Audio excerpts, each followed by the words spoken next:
Это озеро Кёль. Здесь снимался фильм «Бременские музыканты». В этой реке тонул король. Новый фильм. Надо посмотреть.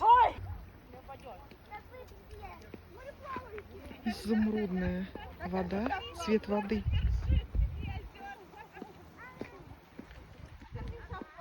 Это что-то сказочное.